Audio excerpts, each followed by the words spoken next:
그동안 정말 많은 분들을 진료했는데요. 그중에서도 50대, 60대 분들께서 가장 자주 하시는 말씀이 있습니다. 선생님, 요즘 왜 이렇게 자주 체할까요? 예전엔 아무렇지도 않던 음식이 이젠 먹고 나면 꼭 속이 불편해요. 라는 하소연이었습니다. 그럴 때마다 저는 이렇게 말씀드립니다.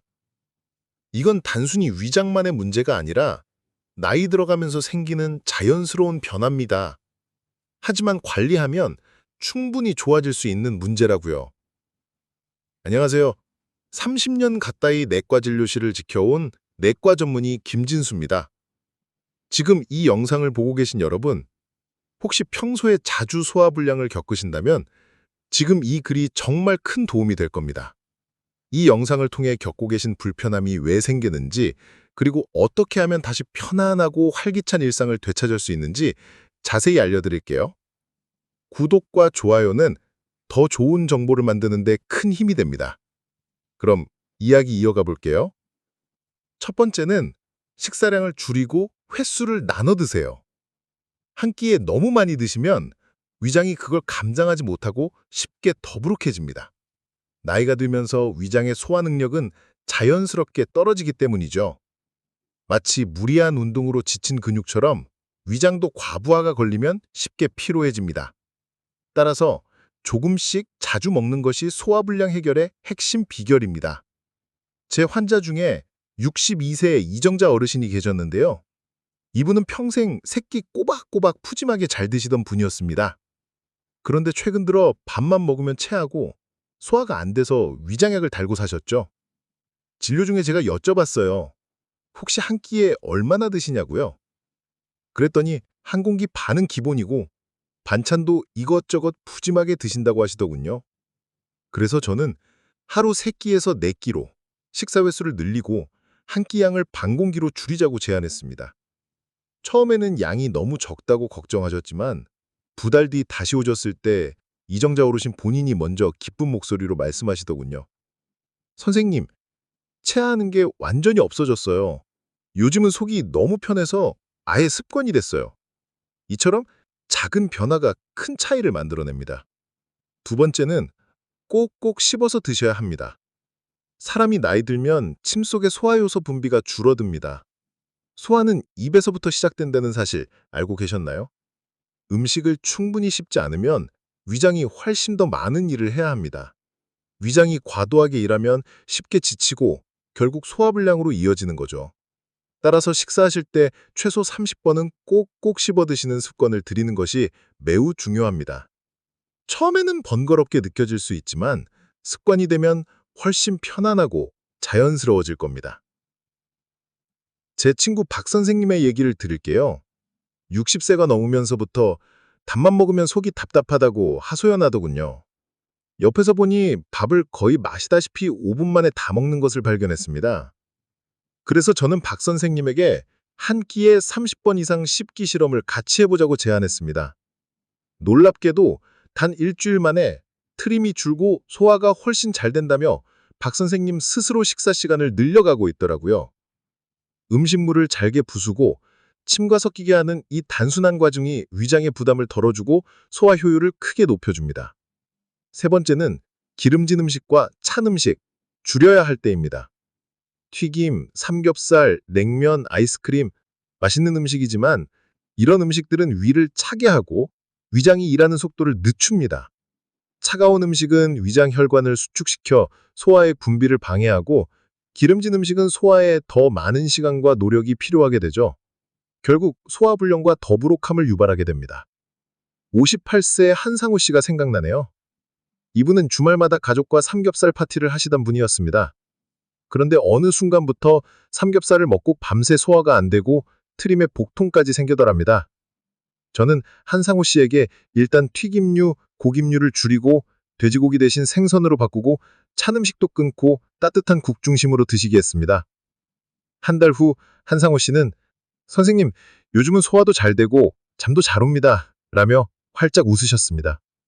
위장을 편안하게 해주는 따뜻하고 담백한 음식 위주로 식단을 바꾸는 것은 소화불량을 줄이는데 매우 효과적입니다. 네 번째는 식사 후 바로 눕지 말고 30분 정도는 움직이세요. 밥 먹고 바로 눕는 분들 많으시죠? 하지만 이 습관은 위산 역류를 유발하여 소화불량을 더욱 악화시킬 수 있습니다. 특히 역류성 식도염이 있는 분들은 속이 쓰리고 목까지 타들어가는 느낌을 자주 겪게 됩니다. 식사 후 바로 누우면 위산이 식도로 쉽게 역류하여 식도 점막을 자극하고 염증을 유발할 수 있기 때문입니다. 밥 먹고 TV를 보는 것도 좋지만 서서 설거지를 하거나 집안일을 조금 하거나 잠깐이라도 산책을 하는 것이 훨씬 낫습니다. 가벼운 움직임은 위장의 연동 운동을 촉진하여 소화를 돕고 위산이 역류하는 것을 방지합니다. 제 아내도 식후에 자꾸 눕더니 가슴이 타는 느낌이 난다며 고생했는데 지금은 산책 20분을 꼭 합니다. 그 이후로 증상이 거의 사라졌습니다. 식사 후 최소 30분 정도는 앉아있거나 가볍게 움직이는 습관을 들이는 것이 좋습니다. 5번째는 스트레스 줄이기. 정말 중요합니다. 마음이 불안하면 위도 긴장합니다. 스트레스는 자율신경계에 영향을 미쳐 위장 운동을 방해하고 소화액 분비를 비정상적으로 만들 수 있습니다. 위장이 뭉치고 경직되고 그래서 소화도 안 되는 악순환이 반복되는 거죠. 50대 후반의 최진호 씨는 회사에서 스트레스가 극심할 때마다 꼭 체했습니다. 속이 더부룩하고 가스가 차고 변비까지 겹치면서 힘든 시간을 보내셨죠. 저는 최진호 씨에게 조언 드렸습니다.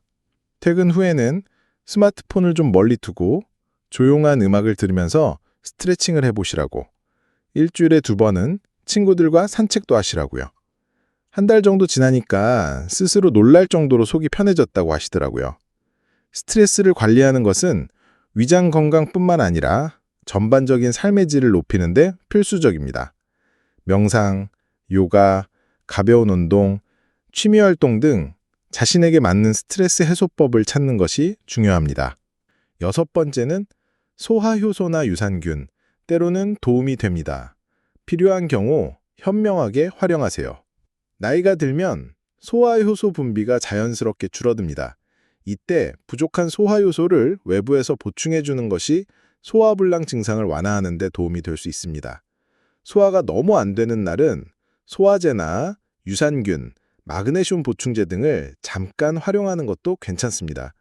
유산균은 장 건강을 개선하고 소화 기능을 돕는 것으로 알려져 있으며 마그네슘은 위상 운동을 원활하게 하는 데 기여할 수 있습니다.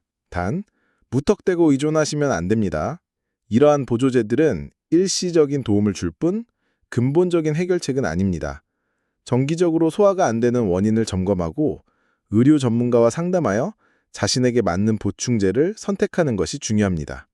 7번째는 단순 소화불량이 아니라 질병일 수도 있습니다. 증상이 지속되면 반드시 검진받으세요.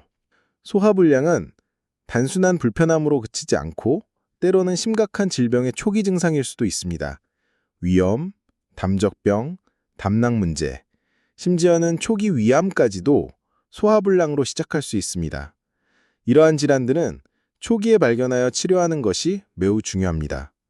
65세 정연자 어르신이 3개월간 소화불량이 계속돼서 오셨는데 정밀검사해 보니 만성 위축성 위염이었습니다.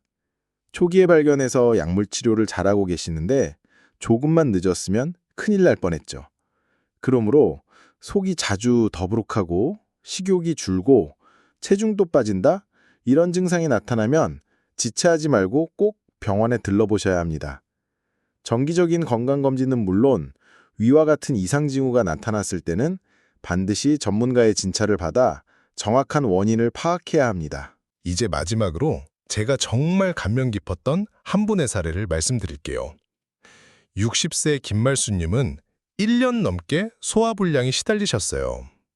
식사 후 속이 불편해서 아예 식사를 줄이다 보니 기운도 없고 살도 빠지고 사람이 점점 축 나시더라고요. 삶의 활력을 잃어가는 모습이 너무 안타까웠습니다. 저와 상담하면서 김말수님은 하나씩 생활 습관을 바꾸기 시작했습니다. 하루 3끼를 4끼로 나눠서 소량씩 드셨습니다. 위장에 부담을 주지 않기 위해서였죠. 매 식사 30번 이상 꼭꼭 씹는 습관을 들였습니다. 침 속 소화효소를 최대한 활용하기 위해서였습니다. 찬 음식, 튀김 음식을 줄이고 따뜻하고 담백한 음식 위주로 식단을 바꿨습니다. 위장을 편안하게 해주는 선택이었죠.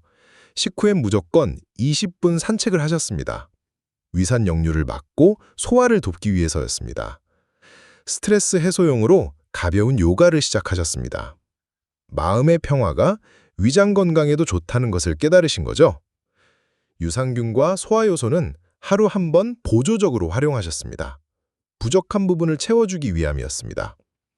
3개월 후 위내 시경을 통해 위 상태를 다시 확인했습니다. 변화를 객관적으로 확인하는 과정이었습니다. 그 결과는 놀라웠습니다. 식사량이 자연스럽게 늘고 기력이 돌아오면서 표정도 활짝 밝아지셨습니다. 그리고 지금은 속이 너무 편해서 다시 여행도 다니시고 그동안 멀리했던 취미생활까지 다시 시작하셨다고 해요.